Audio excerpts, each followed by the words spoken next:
All right, welcome back to Fleck and Socks, the podcast, episode 198. Today on the show, in housekeeping, Kamala supporters are on the attack, even though they're the least physically capable of doing so, and Tim Walz's whole family endorsed Trump. We're going to tell you all about it. Then in Cringe of the Week, we have a fake racism section you're not going to want to miss. And last but not least, in Urban Decay, Bert Kreishcler finally realizes how destroyed Democrat cities are after shopping at Rite Aid. Will he vote for Trump? Probably not. All this and more, it's Flex Talks the Podcast, episode 198, ranked the best new podcast of all time! Because words are just words until action actually starts. And actions speak louder than words. But at the same time, words speak louder than actions because sometimes it's the right thing to do. Very cool. Very cool. It's Flex Talks the Podcast featuring Richard Grab.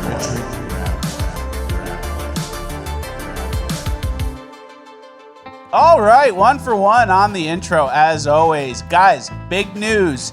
After months of fighting with government regulators, Farmer Bill's is back. The best beef jerky I've ever had is finally available again. As show watchers, you guys know that most of the food out there is filled with processed crap and seed oils because the bad guys want to kill us. Not Farmer Bill's though. Farmer Bill's beef biltong slices and slabs are seed oil free, preservative free, and nitrate free. The biltong beef slices are basically the Wagyu of beef jerky. They're my absolute favorite, and I highly recommend the sampler 4-pack. My go-to is the sweet chili flavor. I'm gonna read you the ingredients. Beef, apple cider vinegar, salt, clove, coriander, white, black, and red pepper. That's it. No sugar, no soy, no gluten. It's very clean and very delicious. I literally eat this stuff every day. And for an added bonus, all of the beef and bison Farmer Bill's uses are raised, butchered, and shipped in America. Get yours today at farmerbillsprovisions.com. It's linked in the description. Use code FLECKUS10 for 10% off. And as always, if you send me a screenshot showing me that you made a purchase, I will follow you back on the social media of your choice. FarmerBillsProvisions.com is the website. Go there today. FLECKUS10 is the code. And last but not least, Farmer Bill is a show watcher. So it's a full 360 win. Go get your healthy snacks today. Now let's get into housekeeping. Farmer Bill's Provisions, the perfect protein snack. All right. Thank you to Farmer Bill's for sponsoring. Thank you, Farmer Bill. We love Farmer Bill. We do. I got the shirt. I got the swag. He gave me one too. And we also eat that stuff all the time, and it's so good. Yeah. All right, guys, we have a packed show. It is Friday. Yes, it is. It is Friday. Packed housekeeping, packed urban, light-ish cringe, and a great uplifting. You're not going to want to miss it. First things first, let's start the show off with some good news. Yeah. Brian Stelter, they're bringing him back. They're calling him in deep from the outfield. We need you. CNN is in a tailspin. Brian Stelter back at CNN 2 years after he was fired during network shakeup. Yes, yeah. Really. Feels right. We miss that guy. Imagine how desperate things are over at CNN, where they can't find anyone else who could do it as good as Brian Stelter. Yeah, can't yank anyone out of the current Biden administration. You have to call in Stelter. And wouldn't it be funny if Stelter showed up and he was shredded?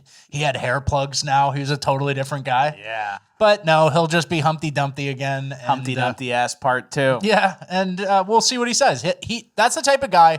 There are certain type of guys who really will say any company line. Yeah. And Stelter's one of them. So I think that's why they're bringing him back, because normal people, if you try to put them on air, yeah, after a while, it'd be like, come on, man, I'm getting killed in Twitter every day. Like even Jen Psaki, who like not grew up, but like got to CNN by being a media punching bag as press secretary.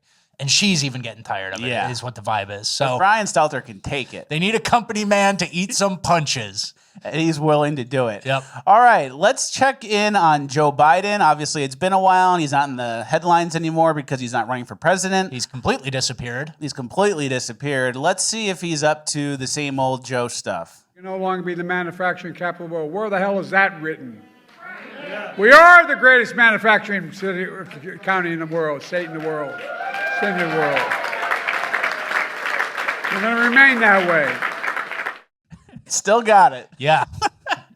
They were going to pretend that Joe Biden could have done 5 years from now of being the president. Don't forget that. Like, the whole thing, if he had just been juiced and done okay during the debate, this clip would never see the light of day. It would never get media reporting anywhere but maybe Fox, maybe this show. And they'd just say, no, he's good. 5 years from now. Yeah. Start the clock. He's got it. Yeah. I actually kind of wish they did keep him just because of how that would have been the status quo. Yeah. For the whole Biden campaign would have been stuff like that. But then it's like Stelter. You don't know who's saying the lines, you know? There's someone puppeting him from behind running the administration who you don't know and has no accountability, and who's writing the papers and stuff. You know, like who's feeding Stelter the lines at CNN? It's the same thing. So you need an actual human, right? Yeah. Yeah, which is why they have Kamala. Yeah.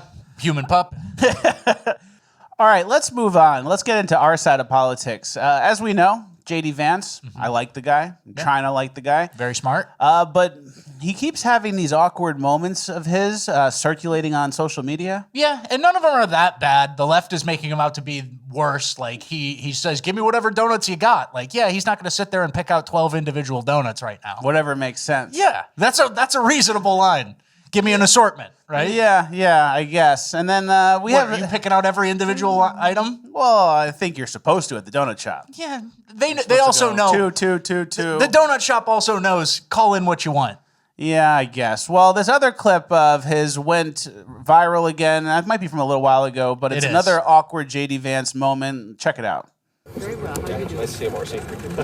Good to see you. Yeah. First time here? First time here. Yep. Thank you for coming. Of course. All right, what can we do for you? All right. Not his best showing. He lingers in the frame. He gives out a nux and a handshake. You know, classic blunders, right? Yeah. So because of this, and because we keep seeing clips of his going viral for him being weird, we have some tips.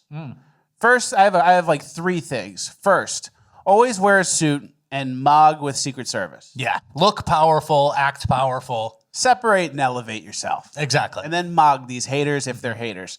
Second, don't assume people are supporters if they're not.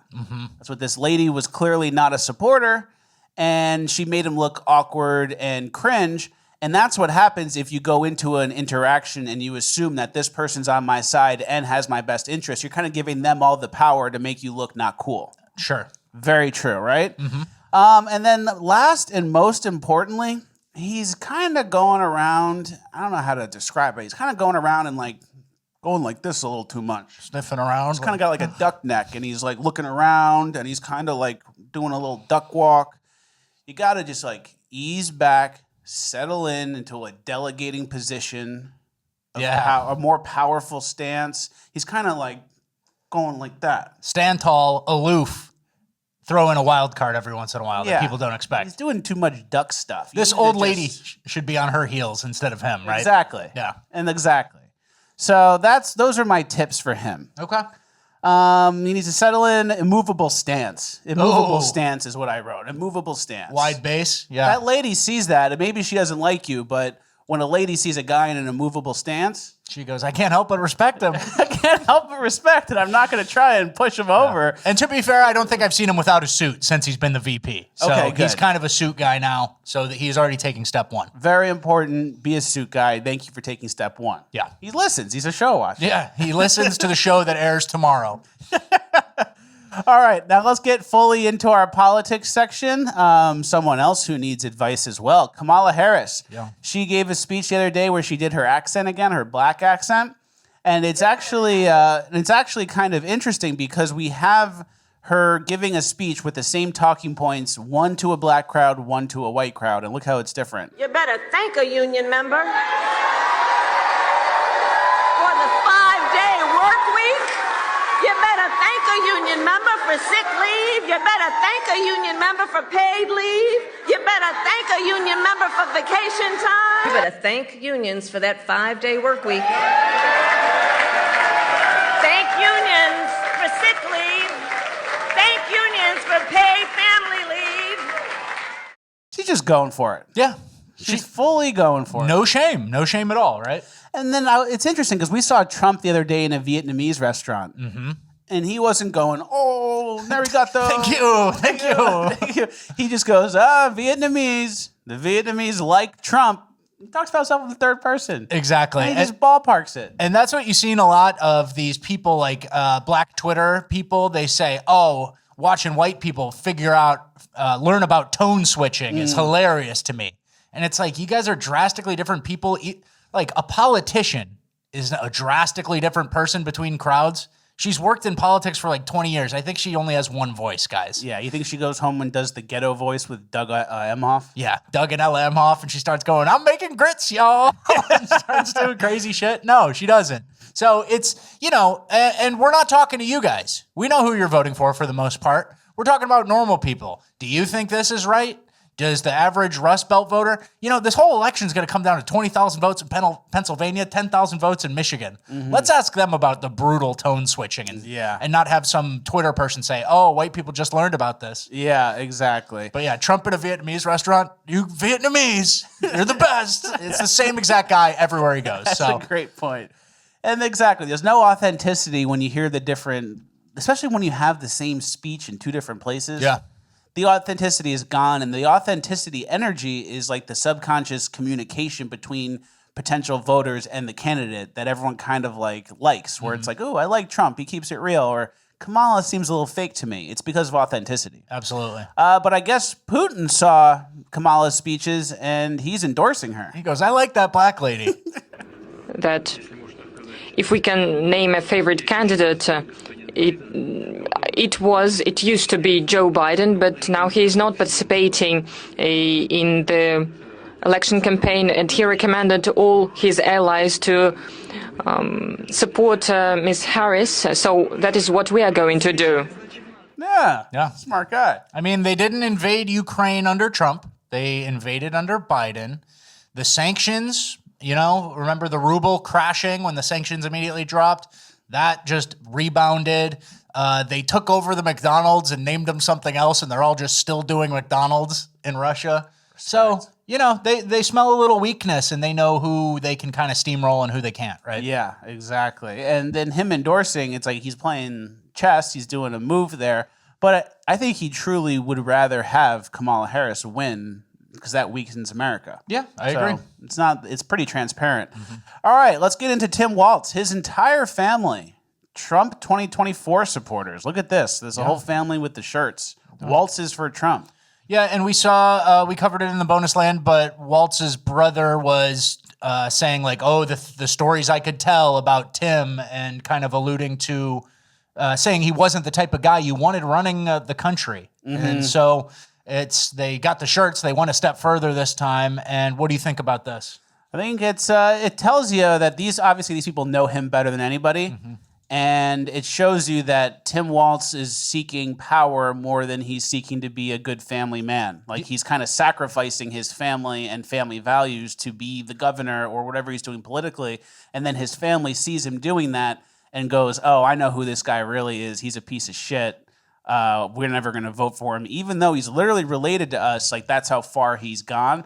And it seems like he's like a communist. I think he's the type of guy who really tried to change a lot of minds and cause some fights around Thanksgiving or something like that. That's the vibe that I get. And they're just like, we're not about your commie bullshit, Tim. And for someone to go so far outside like the base of what their family is, everybody can have like one girl who rebels in college. Oh, that's Lexi. She went crazy in college. But Tim's like a 60-year-old man from the Midwest, and for him to be off the deep end, I think the family really doesn't respect with that. The rest of the Midwest family, it's like to not jive with those people, something's up. But don't worry, the media and big tech are going to help cover for him. We have Alexa, which is an Amazon product, an AI Amazon product, and here's how it handles questions about the upcoming election. Alexa, why should I vote for Donald Trump? I cannot provide content that promotes a specific political party or a specific candidate. Alexa, why should I vote for Kamala Harris? While there are many reasons to vote for Kamala Harris, the most significant may be that she is a strong candidate with a proven track record of accomplishment. As the first female vice president, Harris has... Yeah, we get it. Yeah. Alexa starts rattling off some talking points. It's interesting because then you kind of are on the same side if you're a Democrat as like the biggest corporation ever. Yeah, megacorp, and the talking robot voice. You're on the same page as the talking robot voice. Yeah. Congratulations. Exactly. The future dystopia, you're going to usher it in. Yeah. And then there's also these Chinese farms, these bot farms. That is, I think, about 60% of Kamala's Twitter base. Can you read out this tweet? Well, I think this is a meme, but I am a 55-year-old lifelong Republican. I hunt, fish, own an AR-15, and listen to Hank Williams Jr., and I'm voting Democrat for the first time in my life to save our democracy. Yeah, so that's, like I said, 60% of Kamala's Twitter base is that. Yeah, are you ballparking? Are you firing from the hip? What are you doing there? I'm ballparking. Okay, yeah, all right. Just want to make sure. Yeah, and then Mark Cuban is trying to get involved with some polls. He's trying to get some Krasenstein reps out there. He's like, Krasenstein's hogging all the blowouts. I want to take one. Exactly, and I see Mark Cuban as a true deep state asset. Yeah. He's completely for Kamala, doesn't really make sense why, and he's like very anti-Trump to a point where it doesn't really make sense why. And then he did this poll, which shows how disconnected he is from his audience. Whose persona and character would you like to see your young child grow up to have? It's not even vote for. It's just who would you like your child to be? Pick Trump. Yeah, 800,000 votes, 69% picked Trump.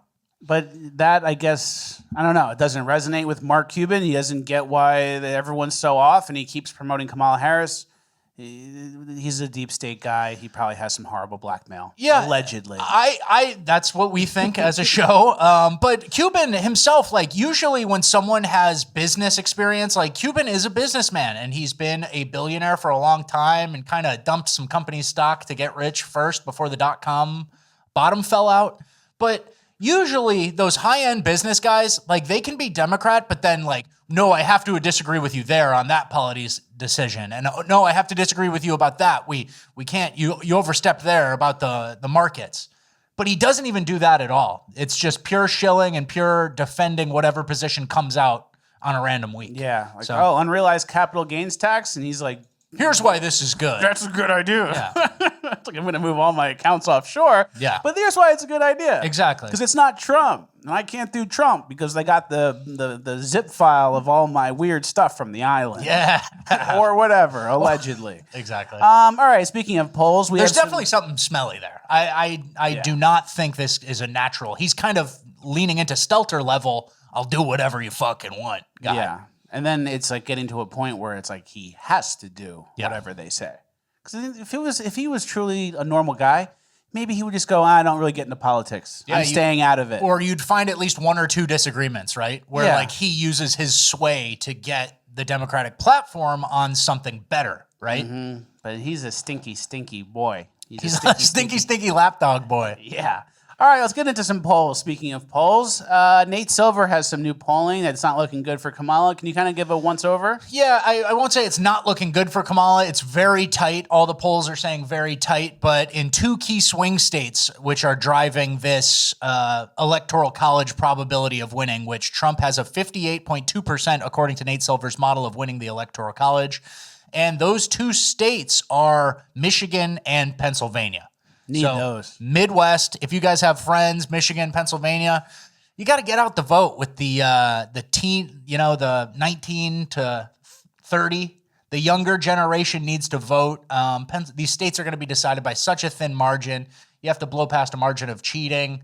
Very important to vote in those key states. Big time. But don't, go ahead. Oh, well, it's nice. It's just nice to see Kamala. It seems the initial blitz and post-convention bump is kind of fading. When you have a shitty news interview with CNN where they kind of ask, hey, Tim Walz, you need Tim Walz there for emotional support, and they start asking him about his DUI. It's not great. So no media appearances. The next major event we have for Kamala is going to be the debate.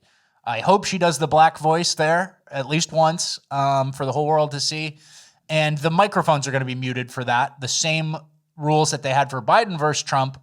And Kamala's very upset about that. She wants to have a moment where she can interrupt Trump and said, I'm speaking. Yeah. She wants to kind of like do the girl boss 3 snaps interruption thing, and she's not going to get that chance. Unfortunately for her. So the polls are looking better. It's still tight, but in the swing states are looking better. But don't worry, the Democrats are on it.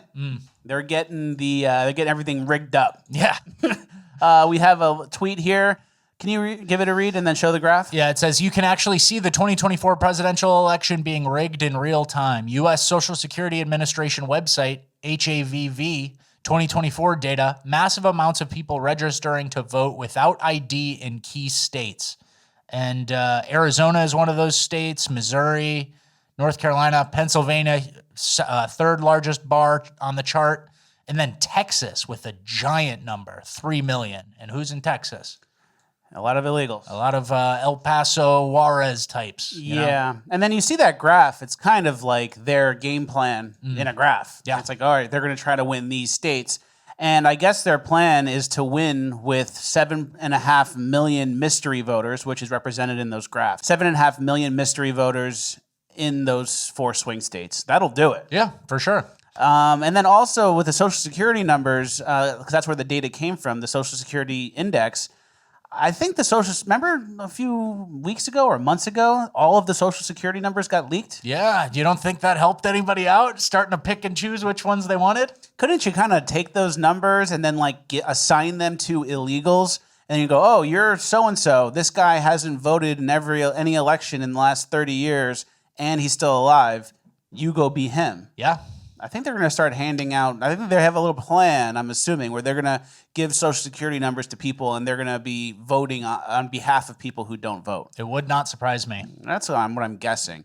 All right, next is a clip I saw of Kamala talking to Al Sharpton about reparations, and I want to play it and then tell you guys a new angle when it comes to reparations that I've been working up. But in the area of reparations for descendants of Africans enslaved, if you elected president, would you sign that bill if it came across your desk?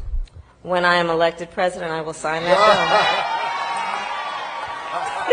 So I have a new talking point when it comes to the reparations. Okay. It's like if someone wants reparations, you can say, okay, who are they for? Yeah. And then you ask them, like, oh, who in your family? What's their name? When were they born? Where did they live? Like, what's like the historical significance? Who in your family was a slave? Give us their info. And then that could maybe justify some reparations. And everyone who's going to complain and try to get reparations, they're not going to have any info. They want to twerk and eat hot Cheetos and get free money. Yeah, if you put a little barrier to entry on getting reparations, nobody would get them. Exactly. Yeah. Like, oh, who are they for? Oh, your great-great-great-great-grandfather? What's his name? Yeah. You have no idea? You want to dance? Yeah, and we're a country who's already paying out reparations through massive social welfare. So the way I see it, it's already kind of been happening. Exactly. That's how I see it too. If anything, some groups owe us money. Yeah, but that's Kamala. 100%. For all the empty Rite Aid shelves and all the looting and all the murders and all the police budgets. Yeah. But then Kamala, so this is the point in the campaign. I think we said this last episode where Kamala was talking about finishing the border wall and stuff. It's empty promise time. It's boom, boom, black accent, yes to reparations, border wall too, like whatever. It's kind of like yes over promise time. And obviously, if she were to be elected, it would be nothing but the same progressive policies that we've seen thus far from the Biden admin. Everyone's getting exactly what they want before the election because that's what Kamala's going to say. All right, moving on. Political violence is on the rise on social media this week. We have a few clips here of the least capable Kamala supporters attacking normal Trump people. Can you play the first one? Because he's the best for the country. Because he's the best for the country. Look at this weird guy. He's never lifted a weight in his life. They call us weird. Are you really going to hit me? Are you really going to hit me? You want to go to jail for assault? You look like What's wrong with the Democrats? You look like Thomas Crooks. You look like Tom. It's like Kip Dynamite type. Yeah. You know Kip Dynamite? Yeah. Napoleon's brother? Look at this run. We got to play that in slow motion again. Just look at that run. Unbelievable. No power being generated at all. And he thought his best option was to get physical. Charge the MAGA guy because you hate Trump so much. Where did that come from? This guy's probably never hit anyone ever. And then just then, in that moment, was when he decides to flip the switch, right? It shows you how much control the demon has. Yeah. It puts you in a situation that you're not ready to handle. Yeah, you start twitching and you do something you've never done before. I think that's demon, yeah. Yeah, big time. And that's the type of guy who wants to put us into camps for not getting the depopulation vaccine. Yeah. You know, that's who thinks he knows more than us. And he's also the type who would vote for mass illegal migration and then not be able to defend anybody when the migrants get a little rapey. That's a good point. You and a rapey migrant in a dark alley, and all of a sudden, this guy shows up and he starts running at the migrant. He gets knocked out, and you still get hurt. Yeah, exactly. Unfortunately, that's it. And it's also the type, I know, and this is extrapolating, it's also the type who would maybe chat with minors on the computer and then try to meet up with them in real life, allegedly. Yeah, hard drive check for sure. That's alleged, but, same as Mark Cuban, allegedly. Yeah, allegedly. We have another guy who charged a MAGA person. Check this one out.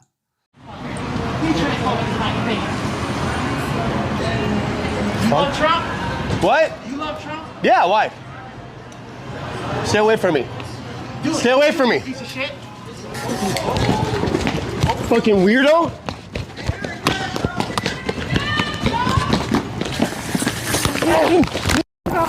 Rape! Rape! Rape! Get the fuck. Get away from me. I'm gonna beat you with this battery. Get away.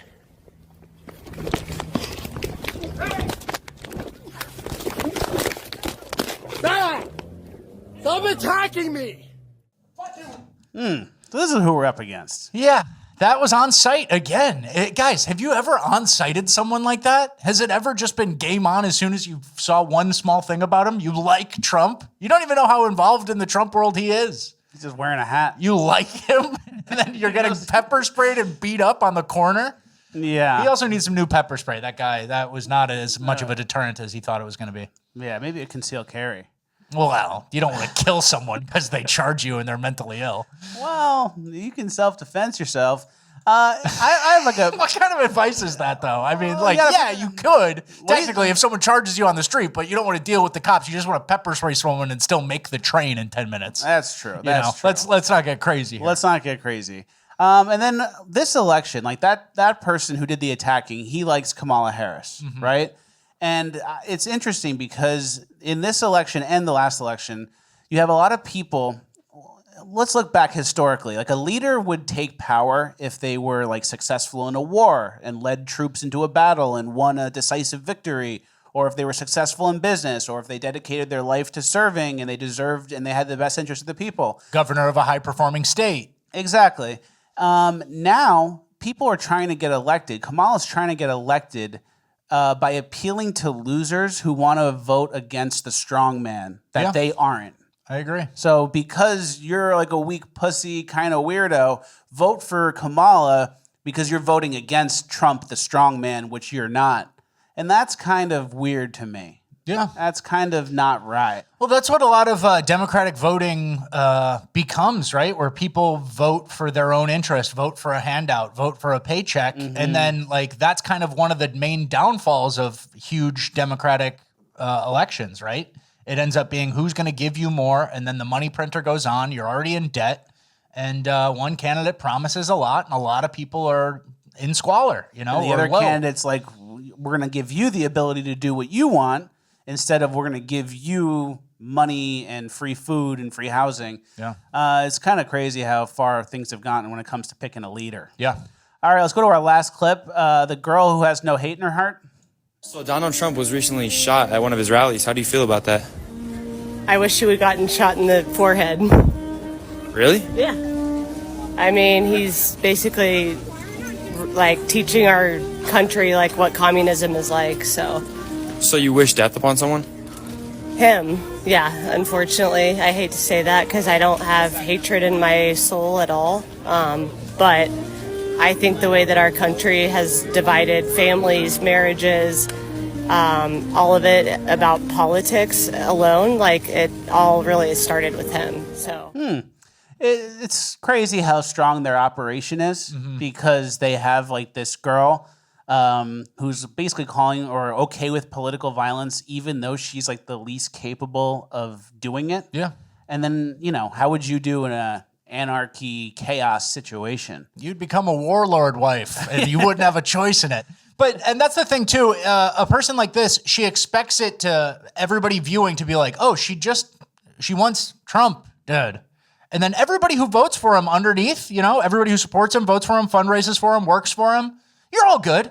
I just wanted to kill that guy at the top, right? When it's like, yeah, I don't have any hate in my heart. It's like, well, let's go a layer up below that, see who you like, and then a layer below that, and then see how generous you are. Like if she had the option to do whatever she wanted with this group of people, I think a lot of them would end up in camps, right? Exactly. It's more proof. It's not, there's no hate in my heart, but please get on that train. You are going to the camp. No hate in my heart. Yeah, you're basically not a human because your views are so bad. Yeah. You don't celebrate me killing babies, and you don't think that my best fit lifestyle is working at a corporation doing an email job and not having a family. Yeah. So you need to go away for that. Unfortunately, the train is here. No hate in my heart, but you will be loaded on. Yeah, exactly. And there was a funny meme that goes with all this. Can you give it a read? It's like Trump standing in front of the Handmaid's Tale. Yeah, the Handmaid's Tale, which has become like a beacon for white liberal women, and which the whole premise of the show is women are forced to breed and like father other people's babies or mother them.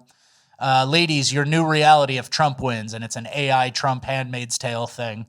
And then someone else quote tweeted it and said, the man who ran literal bikini competitions is not about to put women in hijabs. Please be serious right now. It's a good point. Yeah. All right. We are moving on to our migrant section. We're going to move kind of quick through it just because we're a couple minutes behind. But we have a lot of important stuff to get to. First is the crime stats out of New York City. Yeah, just a headline from the New York Post. 75% of recent arrests in Midtown Manhattan for assault, burglaries, and domestic violence are illegal aliens. Wow. 75%. That's like all of them. Yeah, and Midtown, you guys know what's in Midtown, right?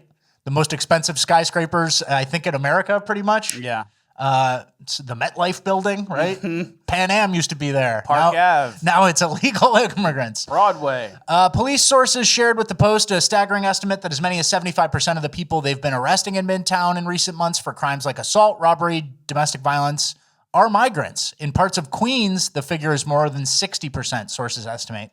And one of the interesting parts about this is this is all from testimonial from people who work in the courts and individual cops, because the problem is made much worse by sanctuary city laws that means New York cops aren't allowed to work with ICE on cases in which they believe the suspects are in the country illegally. Additionally, the NYPD says it is barred from tracking the immigration status of offenders. So they're not allowed to even ask. They're just ballparking it if they're an illegal migrant. Wow. This makes it almost impossible for authorities to get their arms around the problem, experts and sources on the ground say. They've obviously eliminated a tool to get rid of violent criminals. What a mess, says Jim Quinn, a veteran former prosecutor at the Queens DA's office. Yep, and then on top of that, if they get arrested and are criminals, they are still allowed to go to the shelters. Yeah. Migrants accused of crimes are still eligible for taxpayer-funded NYC shelters, Mayor Adams admits. Which is kind of a vicious cycle. You commit a crime, you get arrested, you get let go, you go back to the shelter, you commit a crime. Yeah, and then that whole time when us as a society are trying to evaluate, is this good, is this bad, is this untenable, we're not keeping track on the data. You just have to take a cop's ballpark. Yeah, probably 75% of migrants. We're not keeping track of data or actually deporting the real, true repeat offenders. Yeah. Because it's now illegal to ask someone's immigration status. Even though they're here illegally. Yeah, and the cops say, like, only the really dumb ones give a migrant shelter as their address. So it's like a game, but one side isn't playing, you know? There was another quote from this article that said that the migrants, they don't even like going to the low-end stores. They like stealing from Lululemon and shit. Smart. So, yeah, they know how to skirt the rules. They know how to break it. And unfortunately, like, the weak New Yorkers who are allowing this to happen or voted for it to happen are the ones who have to suffer. Yeah, future American consumers. They like Lululemon.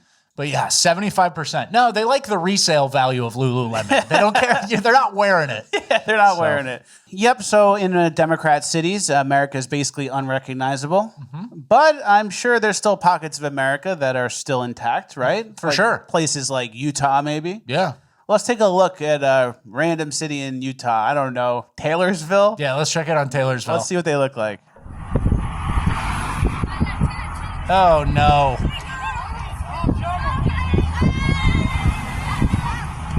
Oh, no. Yep. That's Utah. That's a lot of them. And so they're working on it. Yeah. They got us with the crime people and the Venezuelans and the illegals in all of our cities. And they're packing Muslims into the rest of America. That's Taylorsville, Utah. Great. We have another guy, another migrant, who is stroking his shit on the subway. This is back to NYC. Back to New York. We had to censor it, but you can pretty much guess what he's doing. He's stroking his shit. And look at who's next to him. She's keeping her eyes averted. She doesn't want any trouble, right? Mm-hmm. He's just here for a better life. He wants to just stroke his shit on the subway like anyone else. Not good. Also, we do need to make a correction. Last episode, there were those migrants, those guys filming the kids at Costco and the park. The PACs, yes. And we said they were Indian, but apparently they're Pakistani or Bangladeshi. Yeah, we have to be very pointed in our criticisms because you don't want to upset people, but you got to call out the correct race, and sometimes you that's can't difficult. just ballpark it. Sometimes I just go an Indian guy, and there's a little more nuance in there. Yeah, mea culpa. The Bangladeshis and Pakistanis were the ones filming children in Canada. Yeah, exactly. So, and then there is a difference with these people, and keep in mind, America for a while had an immigration system where we had our choice of everyone from India, right? Yeah. And we would pick like the 1% of 1%, the best guys. And we actually have a list. CEO of Google is Indian. CEO of Microsoft is Indian. Adobe CEO is Indian. IBM, Chanel, FedEx, Palo Alto Networks, all the CEOs are Indian. Yeah. That was an example of like good immigration. Yeah, and you've seen Indians are some of the highest earners in terms of ethnic groups in America. And that's what happens when you choose the cream of the crop of a nation of 1 billion people. Exactly. You get high-end guys coming to America. When you open the floodgates to anyone who can chain migrate over and their cousin Jimmy, who's got a 60 IQ, it doesn't really end well. When you're picking and choosing, then you get, oh my God, we can make this guy the CEO of Google. Mm-hmm. And it might get a little worse, but we trust him, right? But when exactly. We got Vivek Ramaswamy. Yeah. He's great. He's got a high IQ, right? He's one of those from one of those countries. But when you start and just kind of let anybody in, that's when the game changes, right? Like if there's 1 billion people in India, then there's 300 million who are under 80 IQ. Right? Like just by kind of math. That's a ballpark guess, obviously. But that's how distributions work, right? Yeah. It varies highly. And then some of those people don't assimilate as well. Mm-hmm. And when you bring in the masses, you get people who think like this. Yeah. Man survives lightning strike only to suffocate to death when villagers insist on treating his injuries by covering him in cow dung in India. See? So we don't need those guys. That guy can't run Google. The one guy's dead, but the people who covered him in cow dung, they can't run Microsoft, right? Exactly. And that's who a lot of the people we've gotten, which is why we need to send everyone back who's illegal to wherever they came from, and we need to take a little break from immigration for a while. That's what I'm saying. I want a pure moratorium because we overstepped by so much during the Biden years, even the years leading up to it. I want a true moratorium where we're not even taking the 1%. But then after, when it's kind of dried up, maybe we need some. We need to be picky, right? Everyone wants to come to America, and then we've devalued what it means to come to America by letting in all these asylum claims, 20,000 Haitians in a random Ohio town. Like, they get to come to America? It used to be a privilege where they truly would help and then kind of increase the social and the capital of this country. And now it's not even being considered, right? We have something everyone wants. And then imagine having something everyone wants and being like, yeah, just give me $1 for it. Yeah. That's not how the economics work, right? Exactly. So we need to be choosy. And Canada is a perfect example of what happens when you aren't choosy, right? You shit in the lakes and they start filming kids. Exactly. And the UK too. The UK is in a mess. This is a Pakistani guy on social media who's very mad about the clothing this woman and model is wearing. This here is not salwar kameez. This salwar kameez has been made to turn into for the streets. I'll explain to you why. What the fuck is this? What the fuck is this? Sis, why the fuck is your salwar 3/4? 3/4 the salwar, yeah? Boom, now you can see through the motherfucking arms. She's wearing a banana with fucking cotton all down here. You can see everything, bruv. Boom, now she ain't got no nothing. You can see everything. The arms are see-through and she's showing ankle. Yeah. And this guy with a weird Pakistani Irish English accent. He's got a little bit of a British accent, yeah. And yet he sounds a little bit like British, a little English, but his ideologies are nothing like the English. So, but then the media will pretend that he's, it's important to have these people here culturally. And they'll even promote articles or feel-good stories about the migrants. There was one with a before and after. Yeah. Afghan refugees love cricket, helps to inspire their new lives in North Yorkshire. And, a couple Afghan guys, and they play cricket. That means they're normal. That means they're just like us, right? Yeah. And then here's the after. Can you give it a read? Afghan refugee who had been praised as humble and admirable, charged with gang raping York woman. And they used the same picture, but they cut out half of it because it's only the guy on the right who enjoyed cricket from earlier before. Yeah. And keep in mind, these articles, these were the examples of people that they were trying to, of the good ones. Yeah. Of we need migration. These guys like cricket and they're normal people and they should come here. So one of the good ones that they were trying to promote mass migration with ended up being a gang rapist. And the secret was they were never the good ones. They were never appropriately vetted. They just were there and then someone was doing propaganda for them. And only after a heinous crime did it blow up in their face. This is like the Joe Biden thing. They were going to sneak Joe Biden past you if it didn't blow up. Right? Exactly. But it did. And that it's the same principle. Mm-hmm. So it makes you think twice when you see guys like this playing in the park. You might think, wow, that's impressive. I can't believe they're able to do that. These are good people. They should come to America. Unfortunately, a little game like that doesn't indicate. We have to kind of watch you for a while and do some IQ tests and test your knowledge on America. Exactly. Before letting you in. All right, last page of housekeeping. We're running a little behind, but hey, it's going to be a longer episode. I'm okay with it. Are you okay with it? Yeah. Slightly longer episode, no big deal. Enjoy it. It's Friday.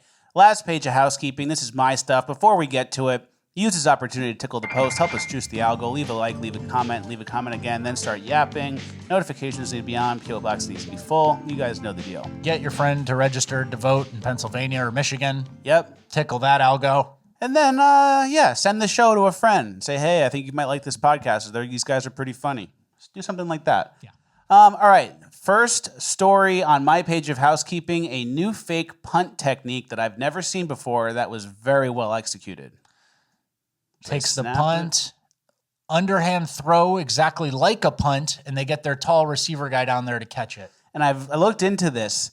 They also have their backup punter on the sidelines doing a practice punt right when he's supposed to be kicking it. So the gunners who are going down, they hear a punt. Wow. Isn't that crazy? That's smart. And then when you throw the ball up, if they were to get into the receiver's way, that's pass interference. Yeah. So it's like a perfect play. It's very impressive. And we've seen it all football-wise. Yeah. I've never seen that, and that's why you got to watch. Every once in a while, there's a flash of brilliance and a moment of ingenuity. And this coach, he's going places. Exactly. All right, next is a Twitter account that I found online.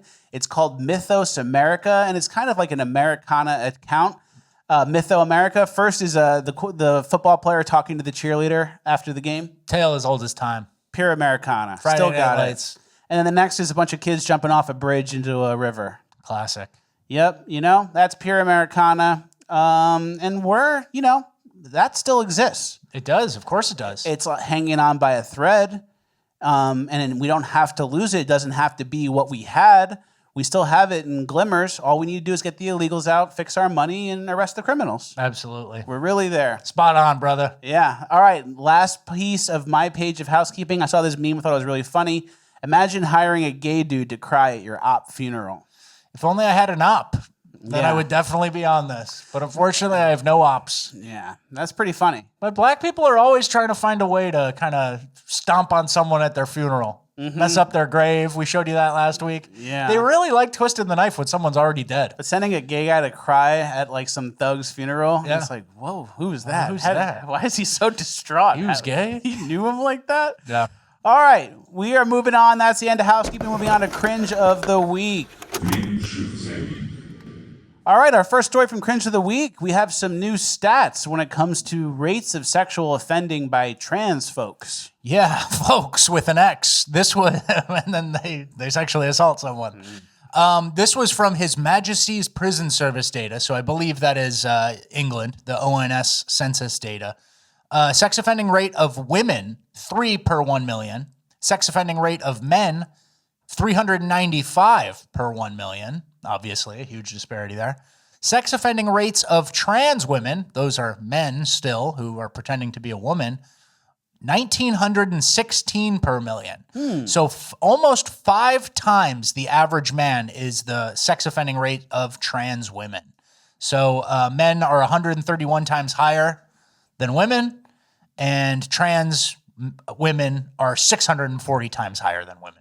Wow. Some crazy, shocking numbers, which we always kind of knew, like they're a little perverted. And but this data just kind of came out or is just being spread online, so we wanted to address it. It's good to get that information out to you guys. You know how much we are obsessed with trans people. Yeah, constantly Googling them, looking them up, finding videos of them, watching them. Yeah, let's get into our first clip of Cringe, the fat woman singer with the song.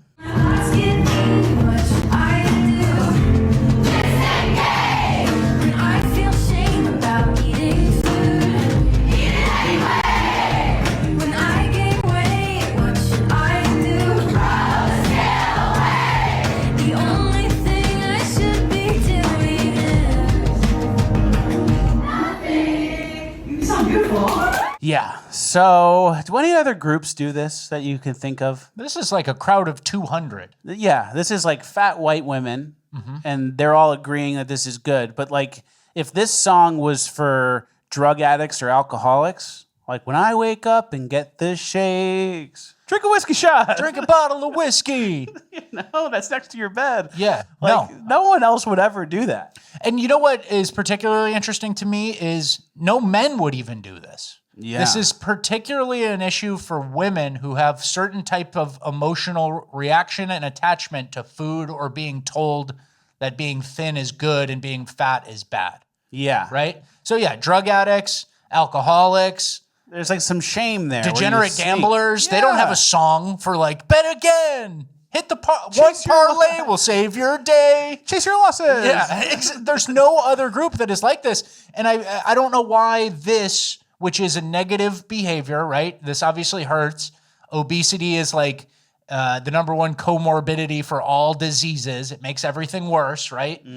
And nobody thinks it's good, but for some reason, younger women who kind of have trouble staying slim. Like, I'm not even being mean.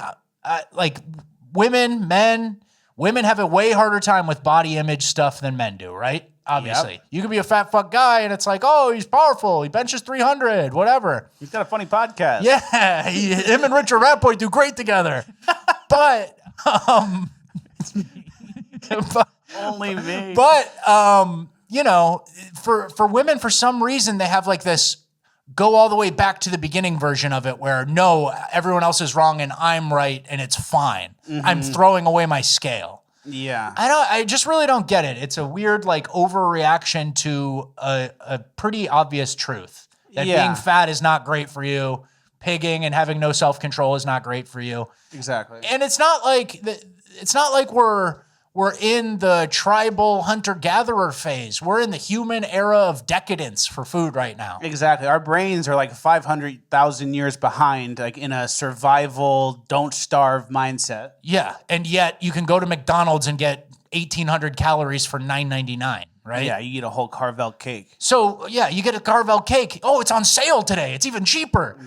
And then you slurp it up. And so, like, yeah, you do need a degree of self-control. You can't just be a dog who has access to the entire bag of food, right? Do whatever you want. Do it anyway. Eat the food. Get the steak off the table. How much do you weigh? Throw out the scale. Who cares? Exactly. Keep pigging. And all of a sudden, you're a dachshund whose gut scrapes the ground while you're walking. Yeah. But yeah, I don't know, man. I don't want to be too harsh, but like there is sort of a weird emotional thing that happens here where you have to be oppositional to what is right because it makes you feel bad. Like there's an emotional thing that, well, if I'm emotional about it, it's do not pass go all the way back to the beginning. It's automatically bad because your feelings are prioritized. Exactly. So it's weird. And then at the end of this video, this girl is like on tour hitting like every major city. So other people come and sing along to this stuff. She sells out. Yeah, she sells out. And well, I don't know what the capacity is because the seats, if they're too close together, you might have to do 2-for-1 seats. Yeah, you know how chairs link up to each other and that's kind of how they set it up? These chairs don't link, guys. Yeah. So. All right, let's get to our next clip. The girl who hates her job. I'm only a month into this job, and it's already given me so much anxiety. First of all, they gave me a Dell computer. I don't know how to work that. Second, people email outside of working hours. Excuse me. That's like not for me. You should get fired for making that video. Yeah, she's whispering at work, talking about how bad it is. Yeah. This is why I think UBI is coming. Yeah. We said it before on the show. Like, this generation of people is unable to work or know what hard work is. And then, like, the generations that know what hard work is are slowly dying. Yeah. And eventually it'll be like no one knows anything about hard work or what anything does or how it works.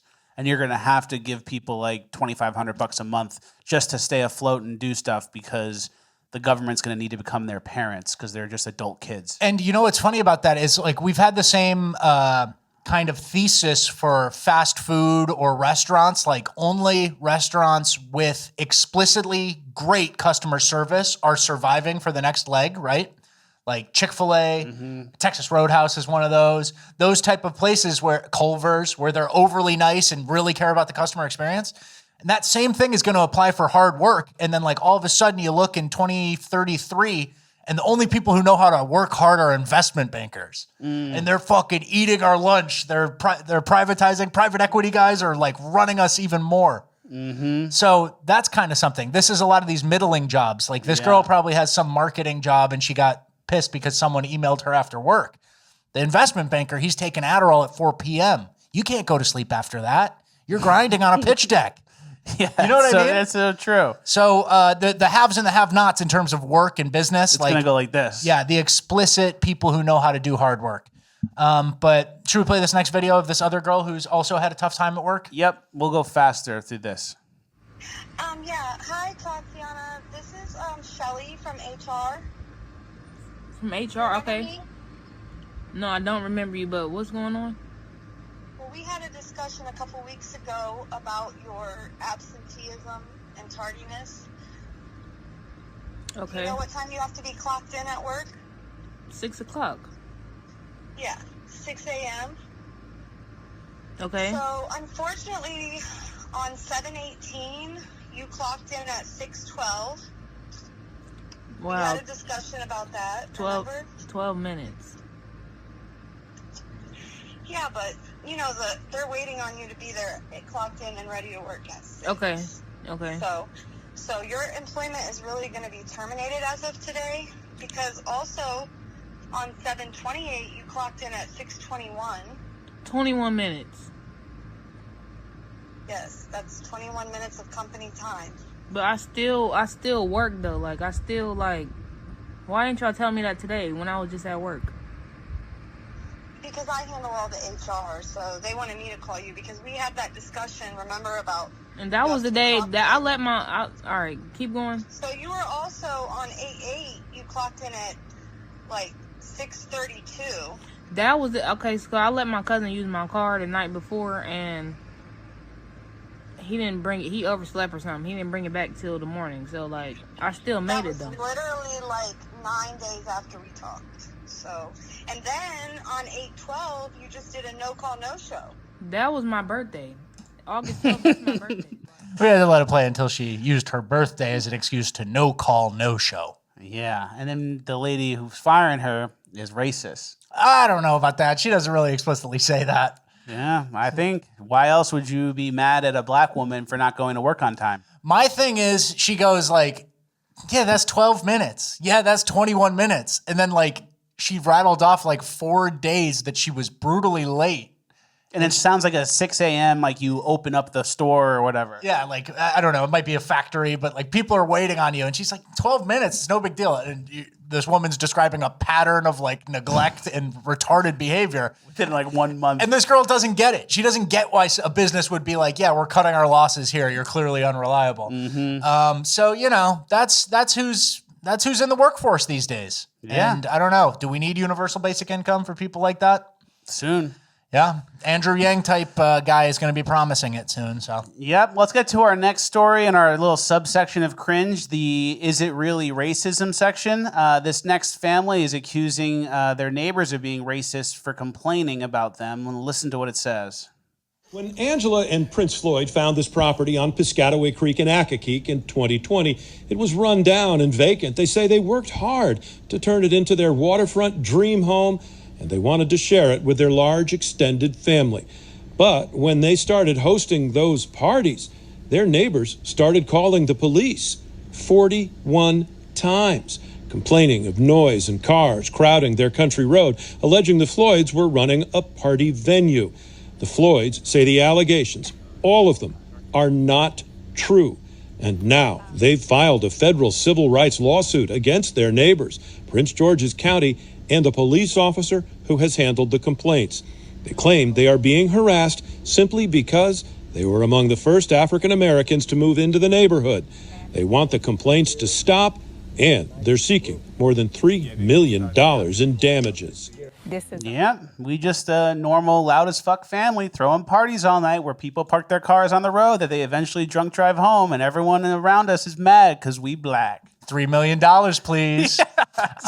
And so there's some other supporting evidence here. The black couple, people are saying this is a mostly black neighborhood. So they're suing other black people.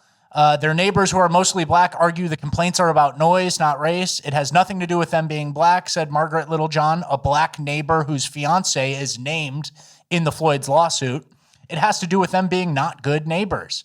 And then it goes on to say Floyd, who appears to have a long criminal history involving everything from drunk driving to battery, said he fears for his life whenever the police show up. And the police showed up 41 times in 3 years, which is more than once a month on average. Yeah. And he's still alive and with us. I know. So they didn't against kill him. all odds. Yeah, exactly. But yeah, this is just one of those crazy things where like you never kind of say like, am I the problem? Are we the issue? No, everyone else is racist because I can, you know, that's the privilege I have. I can just kind of say, y'all racist. I get special treatment. And then wipe your hands and walk away. And not only that, but sue.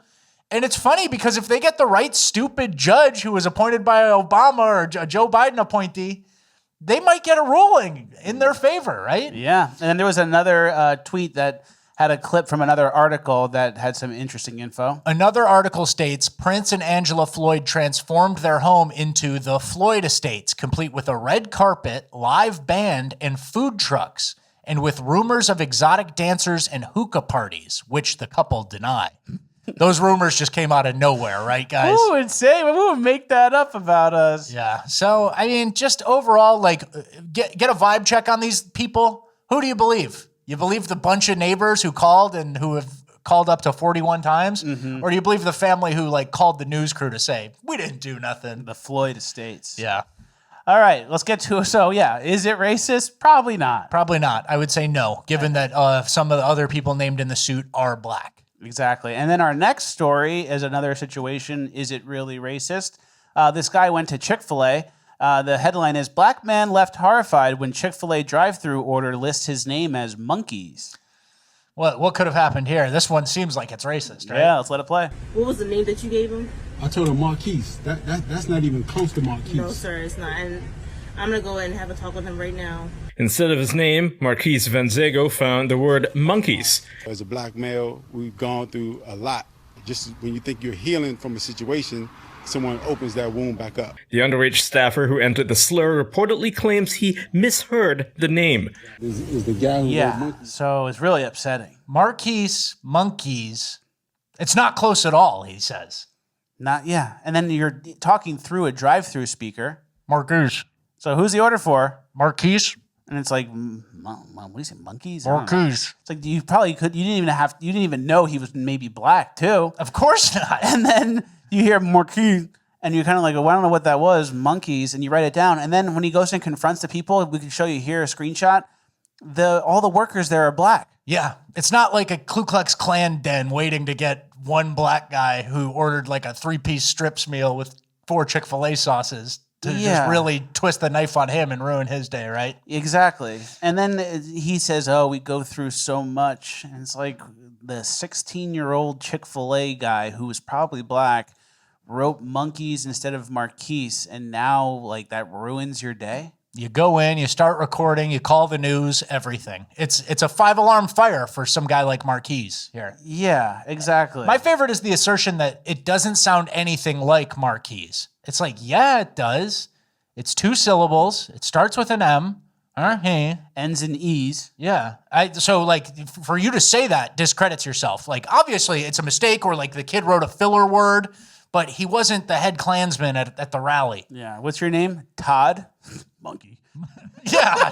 Todd, N-word. He hammers the N-word. Yeah, like, what do you think happened? And then if the employee is black, that doesn't matter. It's Chick-fil-A called me a monkey. Yeah. And so you see how some people maybe are just gearing up for some sort of settlement or some sort of like, oh, I got an opportunity here. This is like the Chase Bank fraud. Mm-hmm. Like, oh, a new scam just opened up. Like they wrote monkeys on my receipt.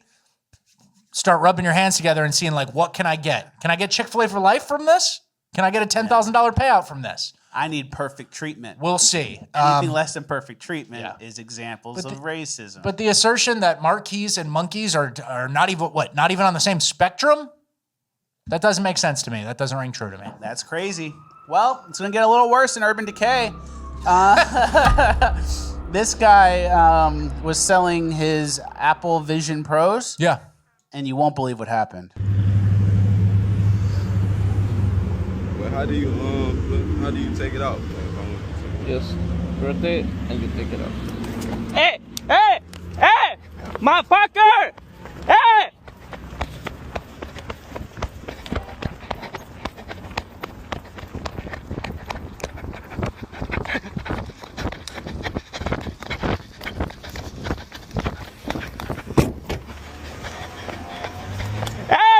Stupid motherfucker! Believe it or not, I saw this coming. Yeah, you did? I have a thing. Ready? Play it again, and I could tell you right when I knew this guy was going to steal the headphones or whatever. All right, I'm starting it now. Stop. Right there. You knew? I knew he was running off with it. The face above the eyebrow tattoo that says loyalty, is that what gave it away to you? Yeah, and the hand tattoo. The hair and itself. The hair and the outfit and the color. I'll show you when I knew it. This face right here, this inquisitive, like, oh, I tried on the Vision Pros, and now I'm just looking at the outside. He's stalling for time. He's deciding when he's going to run. That particular inquisitive looking face. That's the face I used to make in college when I was like trying to copy off of someone's test next to me, and then the teacher looks, and you're kind of going like this, and then you go. Yeah, you start looking up into the sky. You're looking at the test, then you go like put your pen there, and you kind of looking at your pen, but yeah, you're like really you're looking pondering, past, and you're like, but you're really looking like right there, and you have this, and you go, Yeah. Unfortunately, I don't think this was the type of guy who was actually looking to buy secondary market AirPod Pros, or what are these? Vision Pros. Yeah. And by the way, I haven't seen any of these. Me neither. They haven't really gotten popular. They kind of had their initial marketing push, and I haven't really seen much out of them yet. That's a good point.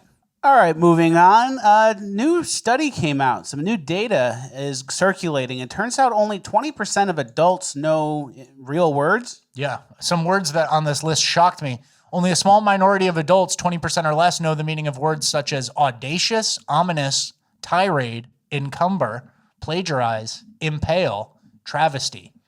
Everyone knew bed. Yeah. So that's good. That's 100. Ship. Everybody knows what a ship is. 100. Only one person didn't know breakfast. One guy didn't know what winter was. He lives in Key West or something. He goes, what's that? He's like a shrimper. Something like that. Yeah, and I'm sure it's different for college-educated folks. Yeah. Maybe. We have a clip here from Langston University. Here's a clip from Langston.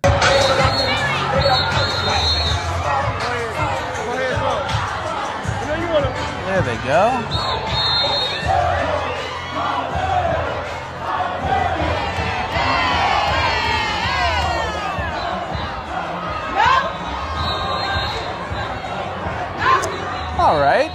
college is back in session. This is, I believe, probably, the incoming freshman class or something doing a little twerking dance celebration. Just to pop things off. Langston University has a 61% acceptance rate and a 5% graduation rate. That's insane. A university, and then here's a tweet about it. A university can have a 5% graduation rate, and any person with a pulse can still sign up for taxpayer-funded FAFSA loan to attend. Wow. So, how diploma mills are kind of like a thing in colleges? I think America needs a great culling. 5%, I don't think you should be accredited. I don't think you should be allowed to even entice students to come there.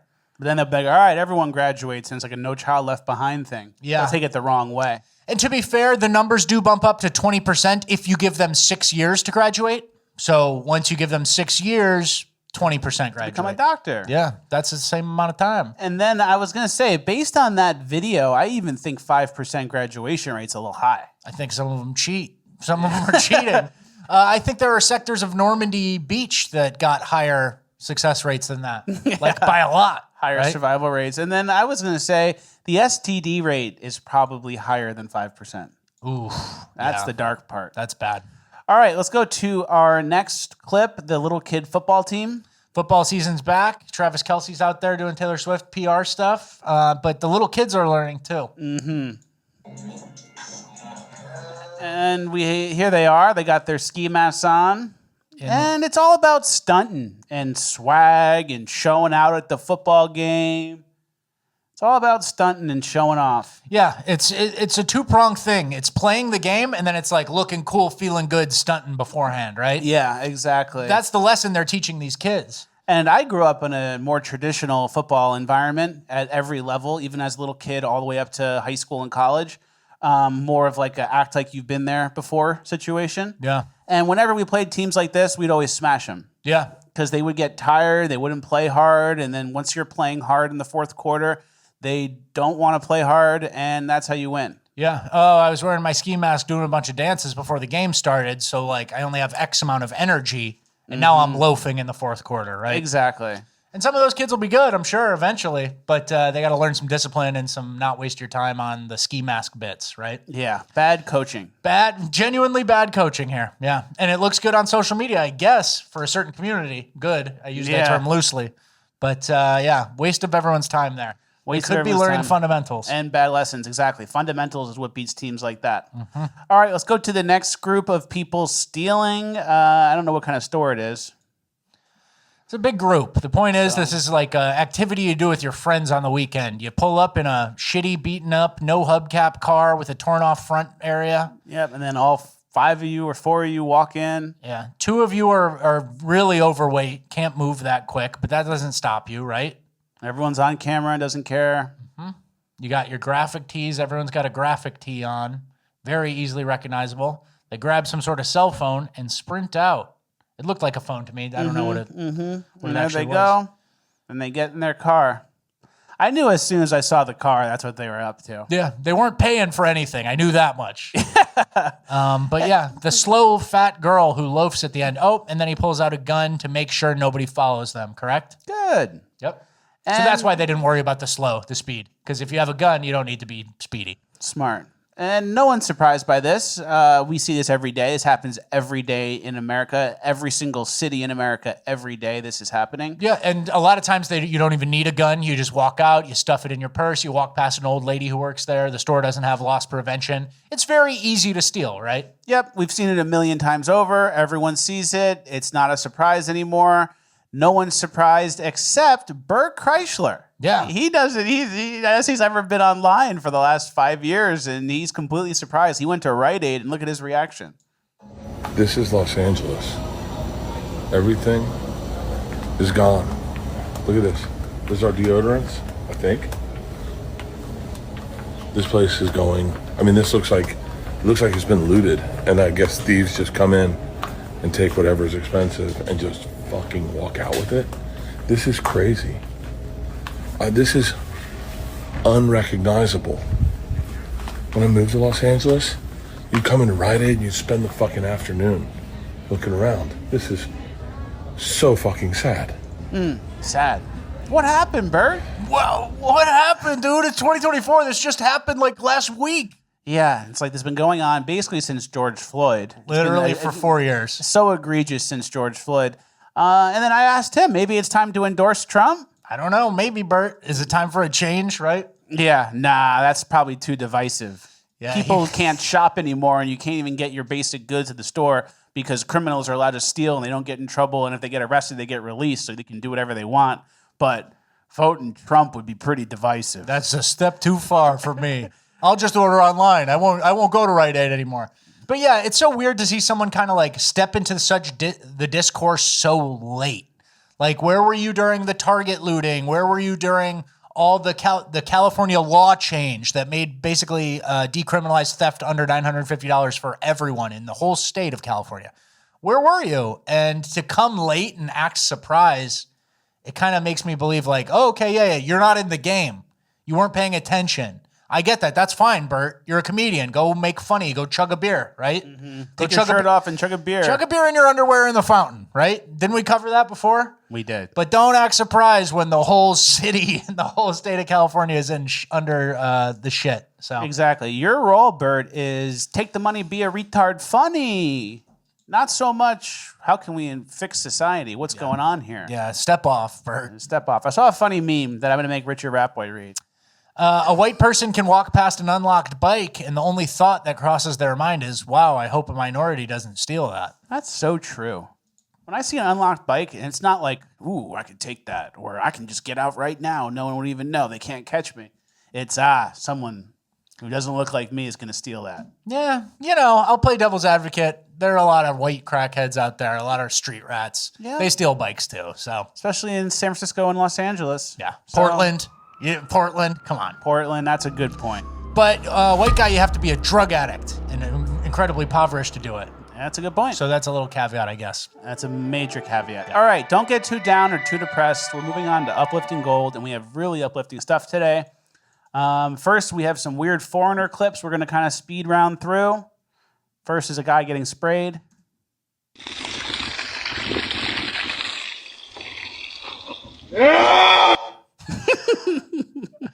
All right. It's uplifting. He doesn't like it. Here's another one.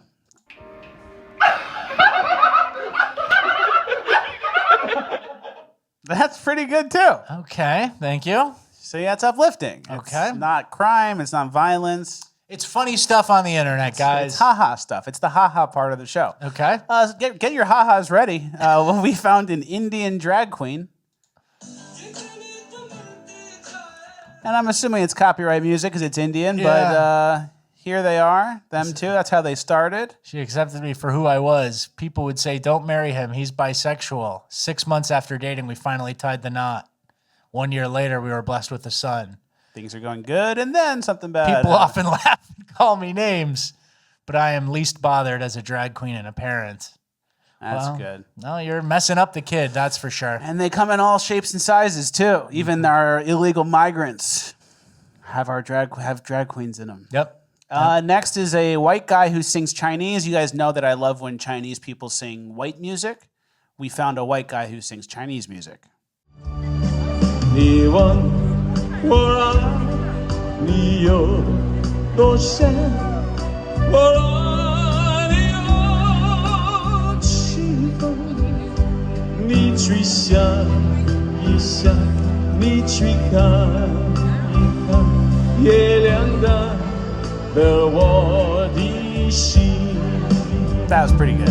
I wonder if it sounds as ridiculous to them as like one of their guys singing English to us, singing Lady Gaga is to us. I don't know. Yeah. We should find out. All right, next is a clip of a minigun, I believe, or a mega machine gun. Yeah, I don't really know what gun this is, but...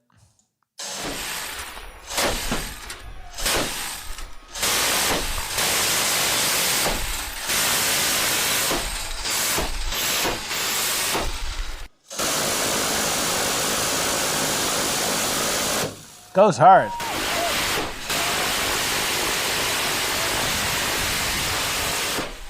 People say, oh, the US dollar isn't backed by anything.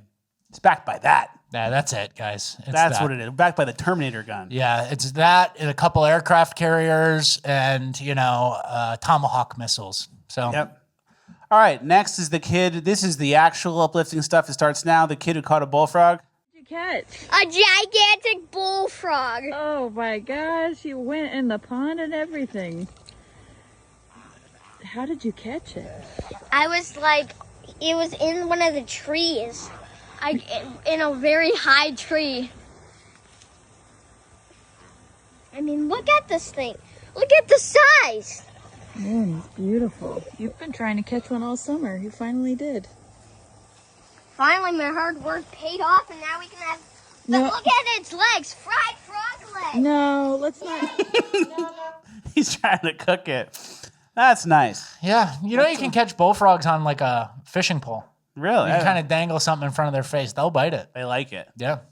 That's good. It's good intel. Yeah, he didn't have to dive in the lake is the only reason I say that. Yep. All right, next, our last clip is the dad getting pranked by the kid. This is my favorite clip from the whole show. Do you want to see a magic trick? Sure. If I throw this plate up, it won't break. Yes, it will. Do you believe me? No. Just believe me. Watch. Okay? This better not break.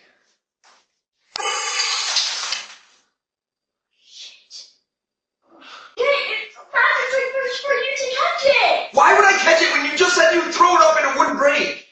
Well, I thought you would know that a plate would break, Dad! The whole point was for you to catch it so I could say, haha, I was right! You're supposed to catch it! Dude. Really, Dad? Will you grab a broom, dude? There's glass in my foot. I'm bleeding. Look at my toe. Am I good? Yes, you are, but the top is just really bleeding. You're good now. Oh my god, I'm so sorry, Dad. I'm so sorry. This was a bad magic trick. Terrible. So the trick was he's going to throw it and the dad's going to catch it. Then the kid's going to go, see, I told you it wouldn't break. But then the dad just let it happen and was completely blindsided. All right. Good clip. Yeah, all right. You didn't like that one?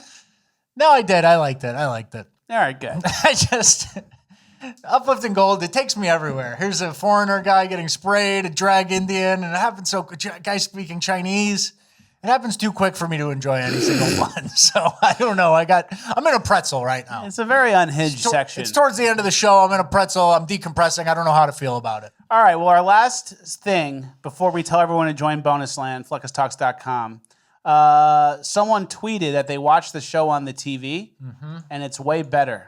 Yeah, I'm watching the show on my phone again. I'm never watching the show on my phone again. Seeing all the other watchers posting the show from their TV made me want to do the same. That's the move, guys. It's a better viewing experience for sure. That is 100% the move. And then last but not least, someone made a Fleckus football player in a video game, and there I am. Here he is. You're playing for South Carolina. Gamecocks. Fine with that. Yep. Number 19, you're an 83 overall. Fleckus. Last name Talks. Looks pretty good. It looks like you. Yeah. Just a little, I don't know if I throw like that, but... Yeah, and you have a quicker release than that. Yeah. All right, another Fluckus Talks in the books. Thank you guys for watching. Like, share, subscribe, all the good stuff. FluckusTalks.com for a 30-minute bonus land dropping right now.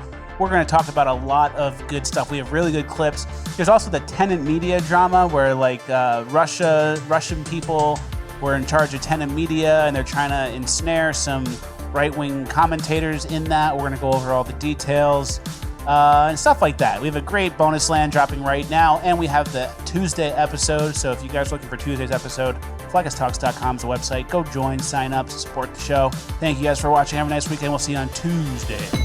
You look like Thomas Crooks. You're crazy. You better get out of here before you get your ass kicked.